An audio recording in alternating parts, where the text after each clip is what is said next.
I've been working on this marled scarf project on my vlog for most of this year actually, and it always gets a lot of comments, so I thought I'd do a video and show you just how I am making it.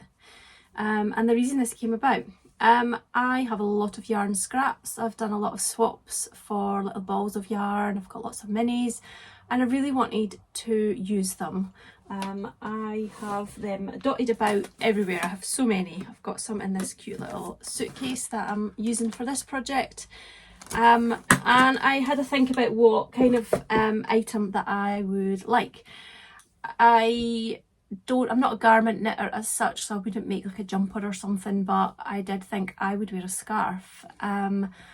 I really liked the look of using two different coloured yarns together, the marled effect. I think it gives a great effect and I was keen to give that a try. So a scarf, two strands of yarn together, 4-ply, because that's what my scraps mainly are.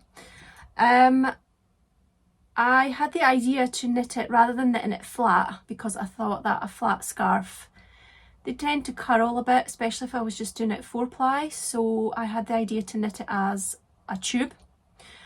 I know that there's a litmus cowl which is knitted that way, but I don't like cowls. I don't like anything that goes across my face, so it had to be not joined at the ends.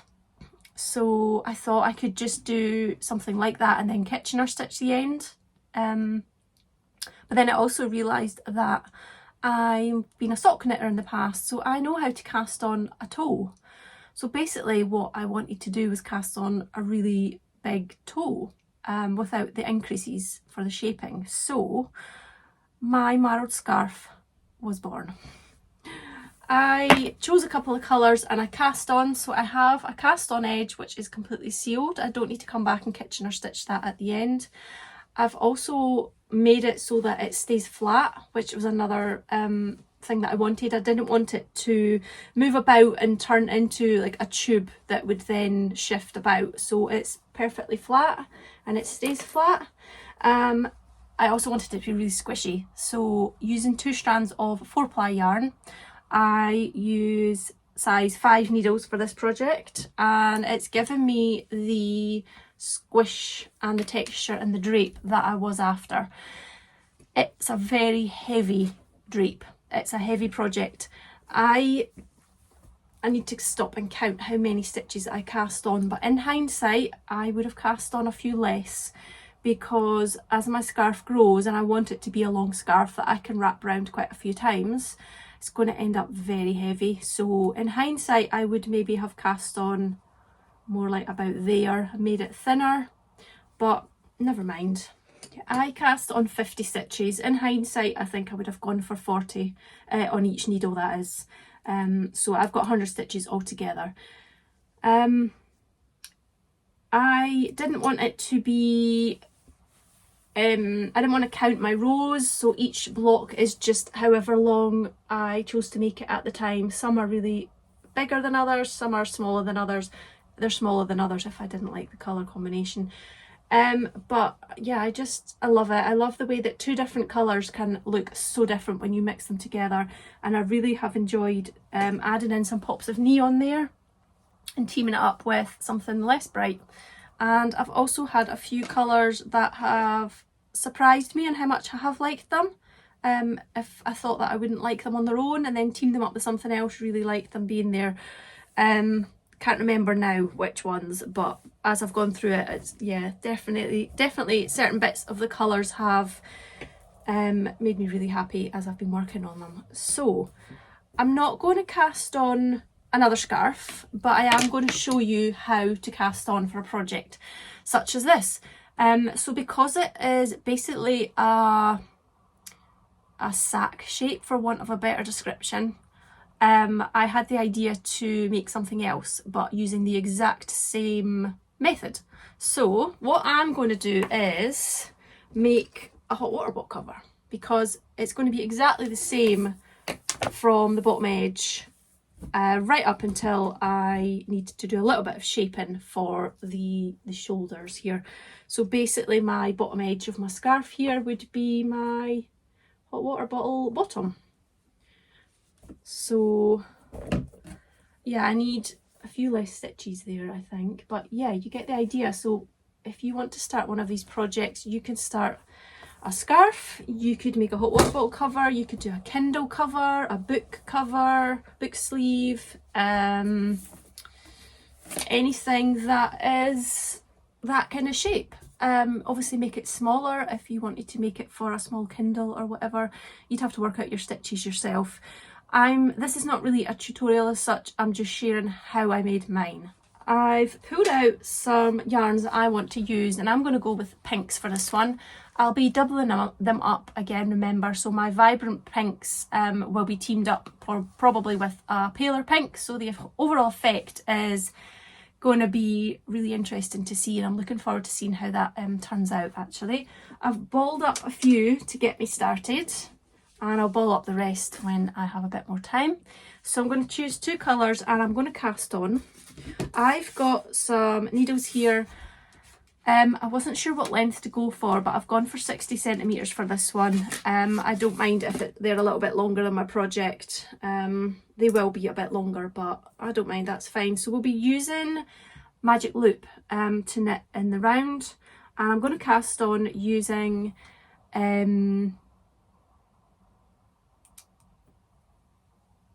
Judy's Magic Cast On. I'm going to go and look at the tutorial for that, and I suggest you go and look up a tutorial for that as well if you don't know how to do it. I have just always used the same tutorial, but you might know of a better one, so I won't link to a tutorial. You go off and find one yourself that you're happy with, and I'll meet you back here once we've cast it on. I also need to figure out how many stitches to do actually, so I'm just going to figure that out as I go.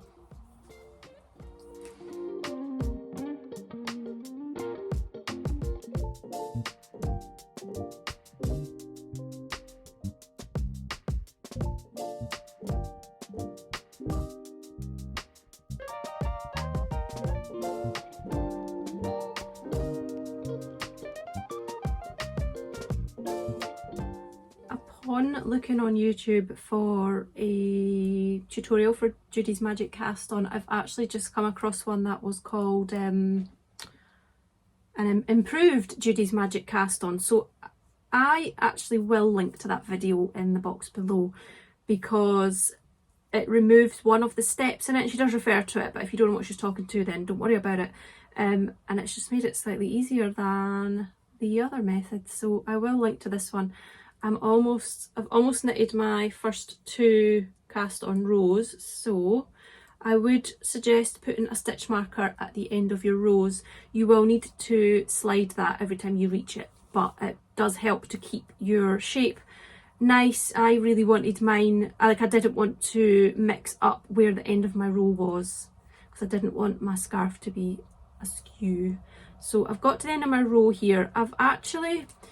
I decided to go down a needle size from a hot water bottle cover because I wanted the fabric to be a bit tighter than my scarf. Just because it's going to be in a hot water bottle, it will be used a lot and it will probably loosen as I use it as well.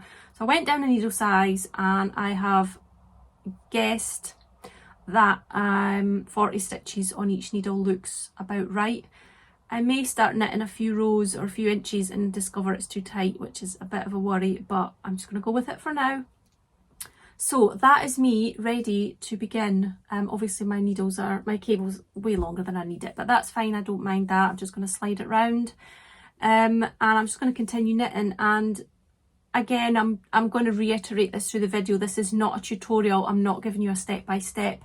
I am assuming you already know how to knit, and hopefully even if you haven't done Judy's Magic Cast On before, you will get there from other tutorials. There's plenty of tutorials out there. I'm not going to be doing a tutorial on that as well.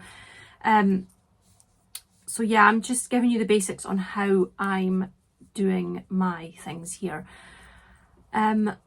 So once you've got your, I'm struggling to get my stitches past the join there. Once you've got your rows begun, you are just basically going to keep knitting in the round and that little tiny flat bit. If you've knitted a sock, you will be familiar with this bit from the toe. So I'm just going to keep on knitting now until I've got a bit more work that I can show you.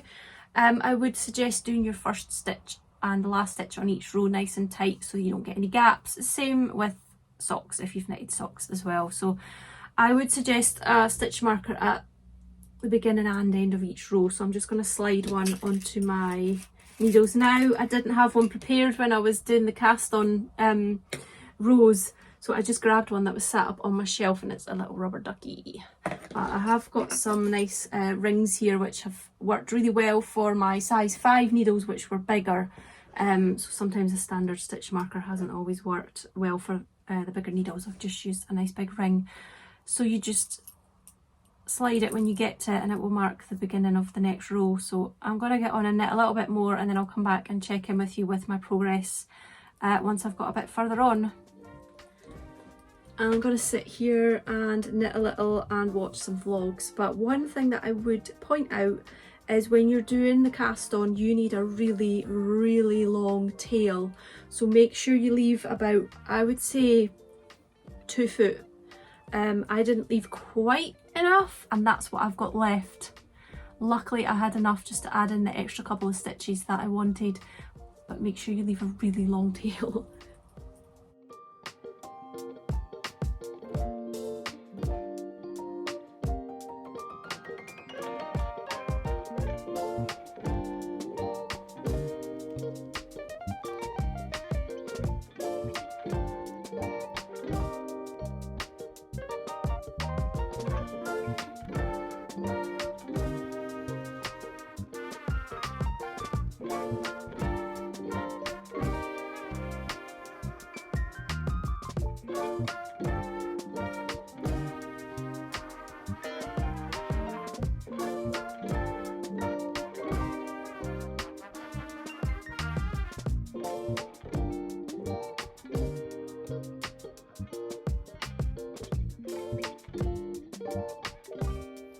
Right, I've knitted a little bit more, and as you can see it's coming up really nice with the 2 colours, looking absolutely beautiful. My 2 colours that I started with are quite similar, I would say, but I did think that with this being at the bottom of my hot water bottle it wouldn't be so noticeable, so I didn't want to put in like the favourite colours there and then have them not be seen. So I think what I'll do soon is think about changing colour. With my big scarf, I'm just going to move that cup of tea. With my big scarf, I could do much bigger stretches of colour because the scarf altogether is going to be huge. So I didn't need to worry about when to change colour. But with this, I think because it's only going to be about 10 inches of knitting for the body, I am going to have to be careful not to do too much of one colour and to make sure that I do change often. Otherwise I won't get the full effect, and I really would like to use some of these darker colours in it as well. So what I think I'll do is change colour shortly.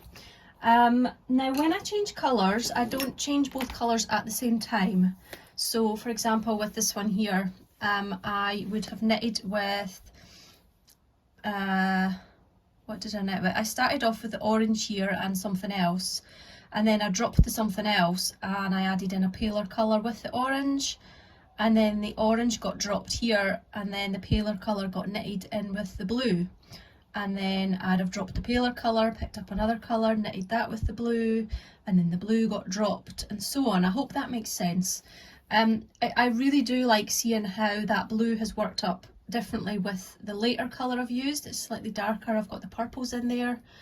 Sorry, I hope I'm not holding that out of shot there. And obviously it's come out totally different in the bottom half of the colour there with the lighter colour. I really like how it looks, the greeny blue with the purple. I have come across quite a few colour combinations in here that I have unexpectedly came up with and absolutely loved. One of which is this like deep greeny purpley colour, and then whatever I've mixed it in with either side. I just love how it's turned out. I think that greeny turquoisey teal colour, teal I think it is, with the deep pink. Looks amazing, and there's purple in there too. I think that's such a nice combination. There's been others too which have just come out so nice, like pinks and greens together. I'm finding I love basically pink with anything I love, but yeah, and there's some other greeny bits too that have just come out so nice when teamed with other colours. I'm obviously not going to have such drastic contrasts with these colours because I've gone for all pinks, but that's fine. So what I have been doing is I don't change colour at the start of the row, because I know from knitting socks when I've done this that I get a bit of a messy bit where I change colour if I do it on the end. So what I'll do is knit into my row a little bit, and then I'll show you how I change colour.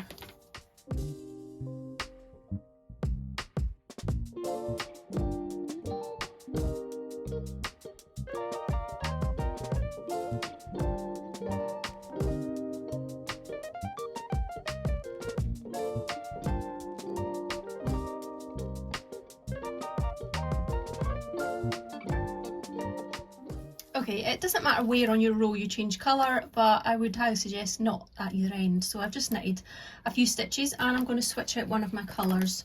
I've only got a few wound up at the moment, so I've got these ones to choose from. Obviously the light ones are very similar to what I'm knitting with, so I think it would be pointless matching them in because it's not going to change it at all. They're just going to come out looking very similar. So I'm going to go for the darker one that I've got ready here, and just need to decide which one I'm going to take out. I think because the greens in this are already quite prominent here, I can see them a lot, I'm going to take that one out. So what I'm going to do is take the one that I'm taking out and just cut it. Cut it, leaving yourself a few inches, I would say maybe, let's say 4 inches or so. So cut it, okay? And then with a bigger project, obviously, if you're trying to use up scraps, knit till you've finished. And that is generally what I do with my big project. I'll knit till a ball is finished. And what tends to happen is they're never finished at the same time. So there is a natural selection in terms of you drop one colour when it runs out, and then you just join in a new colour, and then that one will run out, and so on. So you will end up naturally with the gradual colour changes. But if, like me, you're doing a smaller project, just pick and choose when you want to cut and change your colours. So with your new colour, take that end that you've just cut. There are probably different ways of doing this. Again, I'm no expert. If you know a better way, you do it the way you know. I'm just going to do it the way that I would change colour, because I like to make sure it's really secure as well.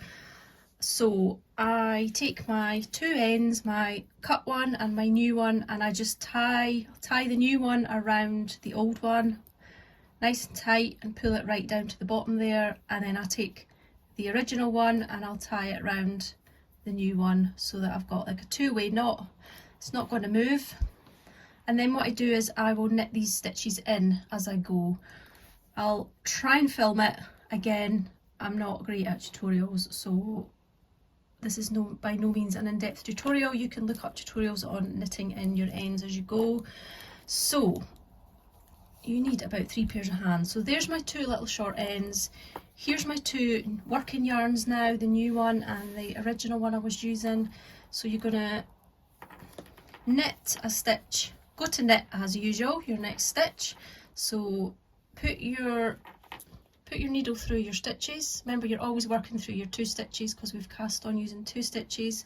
With your little tail ends there, the cut ones, take them and mirror that stitch on your needles. So take it over and hold it tight, and then with your working yarn just knit that stitch as normal, pulling through all 4 of those, taking all 4 of those strands off your needle, and then the next stitch you'll just do a normal stitch just with your 2 working yarns, and that will capture your 2 new ends underneath there at the back.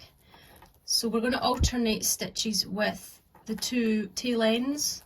Again, just mirror the stitches on your needles and use your working yarn, and then just a normal knit, and then using your tail ends again. So this way your tail ends get woven in as you go. You don't see them because they end up on the back of your work there, so you don't end up with any extra bumps at the front here. Sorry, that is really not focusing too well. And I will just keep going for a little bit just to make extra sure that they're really secure and woven in well. If you're doing a garment or whatever, you will want them to be woven in really well. So it's just alternate stitches weaving in that yarn end as you knit. Once you get the hang of this process, it's really easy.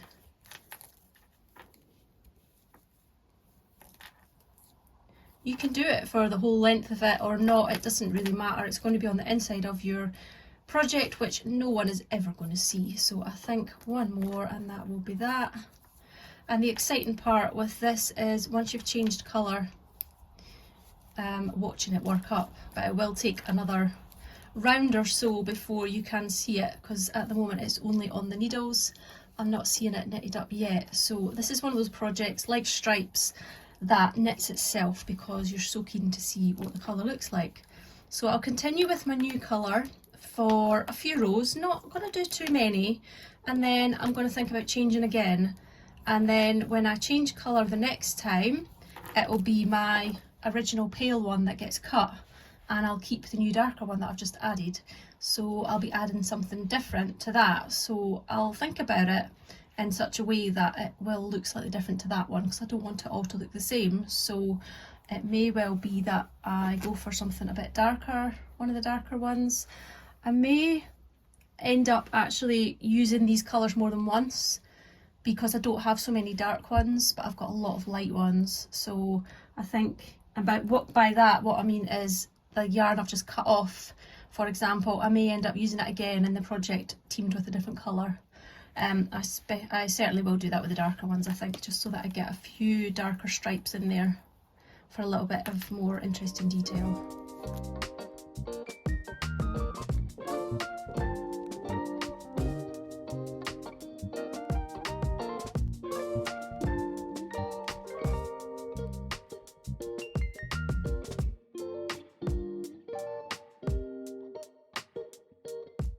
If you're making something that needs to be a specific size, I would highly recommend checking it as soon as you can. I've had to wait till I could get a few rows done before I could check this for size, but it fits, so I'm going to continue with that. And there's nothing I hate more than having to rip out and start again. You could just almost make out the first row of the new colour there. I'm going to keep going another couple of rows and then I'll think about changing again. I might have to wind up some more of my minis in the meantime though, because the darker ones are not wound up yet. I've knitted a few rows with this new colour, which is quite purpley, and I'm going to change colour again now, but I'm going to show you again because I think when I showed it before it was just a little out of focus, so I'll show you again. Right, the hardest part is deciding what colour. I found a proper neon pink. I'm definitely going to put a wee bit of that in, and I found the silver one as well, but I need to wind them up. I need to certainly wind that up into a better ball. I've got this one which has got a little bit of sparkle in it. I think maybe I'll go with that because I would like to bring the colours back to being more pink rather than going on that's more of the purpley side. So I'm going to take out the pale one and I'm going to leave in this darker purpley pink and see what it looks like mixed with this one. So we'll do a few rows of that. It will get a little bit darker, like the fabric will get a bit darker, but that's fine. And then after a few rows I will take this one out and switch in another one. So for now let's take out this pale one. So again, I've knitted to a point along the row, anywhere, it doesn't matter. I'm going to cut about 4 inches, leave 4 inches tail there. I'm going to take my tail, where's it gone? Oh, I've cut way too much of that, left way too much, so cut it about there. I'm going to take my tail there that I've cut and I'm going to take my new yarn. I'm going to tie the new yarn around my tail.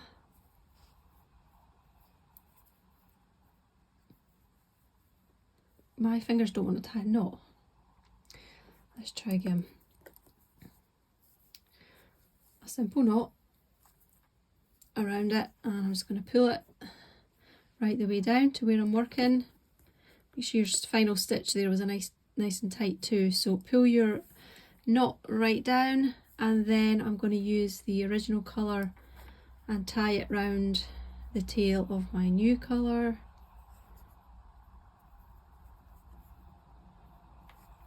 I think my brain's forgotten how to tie a knot. My fingers have usually got really good muscle memory, and just now they're getting confused. Oh dear, it's getting late in the day. Right, let's try that again. I'm going to use the original colour and tie a knot around the new colour. That's how we do it. So there's my two tail ends. There's my two working yarns. Keep them to the right. Tail ends to just keep them to the other side for now. Right, so get ready to knit your next stitch. So I'm going to put my needle through as if to knit the next stitch. I'm going to take my two cut yarn ends and wrap them over in the exact same way. I'm going to take my working yarns and knit them as normal. Then all 4 strands will come off your needle. Keep a hold of your tails in your other hand there and just knit the next stitch as normal. And then alternate it with one using your yarn ends that you wrap over, and then knit them off the needles, and they'll get trapped underneath the back and woven in as you knit. So keep a hold of them out the way, do another normal stitch and then a stitch using them, normal stitch, tail ends, and so on, just for a good few stitches.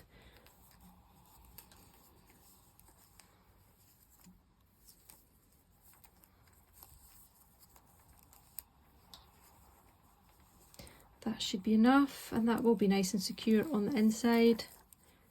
You can see that they've just been knitted along there. You can give it a little pull to tighten it, but they are extremely secure in there, and you don't notice them on the front of your work. You will maybe notice when you come back to this row next time that those stitches are a little bit tighter. It's just because you've got that extra yarn at the back, but it's not a problem at all. So you could just drop those ends now and leave them there.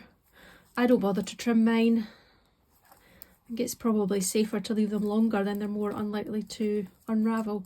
So then I'm just going to keep knitting with this new colour and see what that knits up like.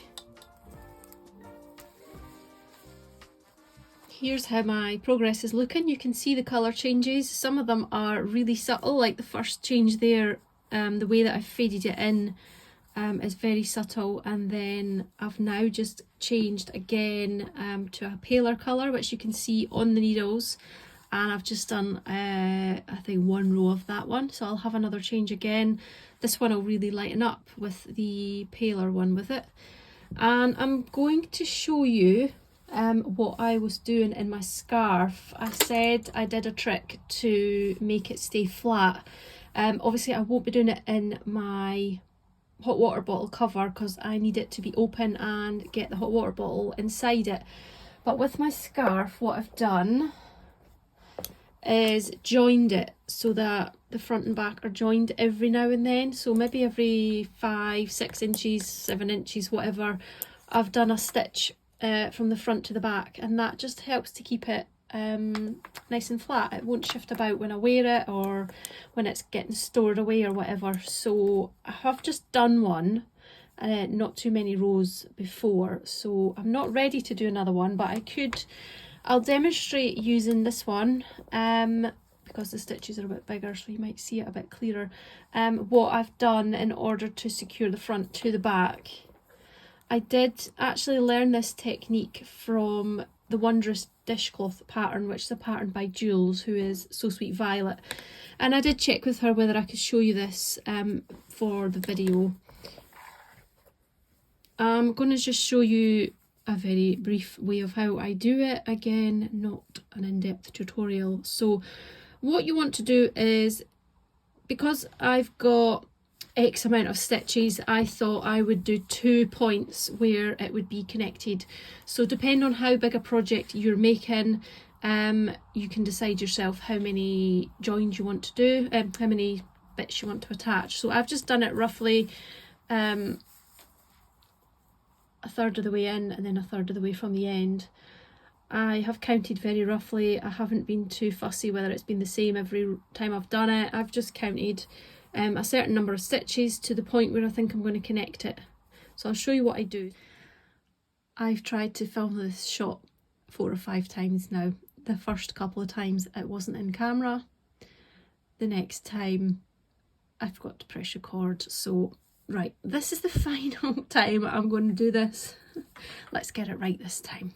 Right, if I want to work on if I'm going to knit 5, that means I'm working on the 6th stitch. So I'm going to knit till I get to that point. So I'm going to knit 5 stitches. You'll be knitting as many stitches as you've decided to knit to get to the point where you want to do a connector. 3, 4, 5. So the next stitch is my number 6, and that's the one that I want to join to the back. So on the back row of stitches, which is on my cable, I'm going to find stitch number 6. 1, 2, 3, 4, 5, 6. It's a bit fiddly, so grab that stitch that you're going to connect with a needle, doesn't matter which one at this point, grab it and we're going to put it onto your front needle. So on your front needle you've got your 2 stitches from your front row, which is stitch number 6, and you've also got your double stitch, should I say, from the back row. So you've got 4 strands of wool there, because each stitch we're working double because we're doing 2 strands of yarn. So you're going to put your needle through all 4 strands of yarn here as if to knit it, and then you're just going to knit it as you normally would knit, and then you're going to take all of those 4 strands off your needle like a normal knit stitch, and then you're going to continue knitting till the next point where you want to do a connecting stitch, and then you're going to do the same thing again. Keep a count of how many stitches you've gone along on the front, find that stitch on the back, lift it up onto your front needles and knit through them both like so. So what you'll find is your front and back rows are connected like this. It does look a little bit awkward, and I don't think it does look a little bit messy from the inside, but that doesn't really matter. We're not looking at the inside, but we've now got our front and back connected. So you knit all the way along your front stitches, your front row, doing as many connectors as you want. And then when you turn round to knit on your back stitches, your second row, you come to your join at some point and you just knit that as a normal stitch, because they'll still be on your needle looking like a normal stitch when you reach it. It's just a little bit stretched when we see it from the inside.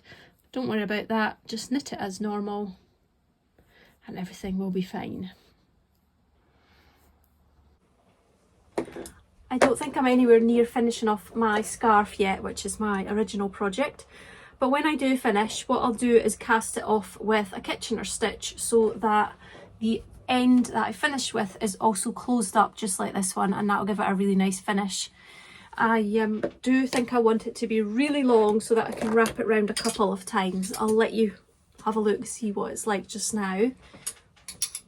I'm rattling everywhere with my needles. So yeah, that's about as long as I would want it. I've still got this bit to do just as long, but I really like it. I love it. So yeah, I hope that's answered your questions and maybe inspired you to give it a go. Really is a good way to use up scraps or yarn minis. I expect it would be a really good way as well to use up advent yarn. If you've got a yarn advent, you could do 24 different colours, mix and match them as you like, or yeah, whatever. The possibilities are pretty endless. You could also come up with different projects to use the same effect with, but I love the marled effect. I'm getting the new colour in there too, with the pink and the white. So yeah, it's a really addictive way of knitting and I really enjoy it. So I'm going to continue with my little new project. I've got a new whip now. If you want to see how I get on with this, you're going to have to keep up with my regular vlogs, because I'm obviously not going to have this finished for this video. That wasn't my intentions at all. So yeah, I'll keep working on this, and then I'm just going to wing it once I get up to the corner bit, the shoulders. I'll just do decreases and then come in, and then this bit will be, I'll do a really chunky rib on this bit so that it can be stretched enough to get the hot water bottle inside in it and out of it. I think if I can get it quite small, the opening, I can fold the bottle up to get it in. I did make a hot water bottle cover last year for someone for Christmas, but I used Aran weight yarns, I think, and I just did it all one strand of yarn, just plain knit stitch, and it looked really nice. And that's exactly what I did as well, just the same cast on, knitted it up to the shoulder bits and just did a few decreases, and then a nice rib here so that it can get in and out of the cover. But yeah, if there's anything that I haven't covered, there's probably loads of things that I've missed out. If there's anything I haven't covered, please leave a message under the video and I'll try and answer it. Well, I'll answer all questions that are left under the video. I'm not sure there's much else I can say about it. But yeah, you can see the difference that the different size needles makes in the gauge as well. The bottom one with the 5mm needles is much squishier than the top one. In hindsight, I probably could have done the hot water bottle cover in this size needle, but I didn't want it to be all drapey because you don't want like a baggy hot water bottle cover. So I think that was my reasoning for going down a needle size. Again, I'm not a hugely experienced knitter, so that was just my thinking. Maybe right, maybe wrong, I don't know. And yeah, if you have a go, I would love to see it. Instagram, if you post a picture, I'd love to see if you have a go at a Scrappy marled project. But anyway, thank you for watching my if Ali Little Drops of Wonderful and This Little Life can make dodgy bags, her words, then this is a very dodgy tutorial. So thank you for watching.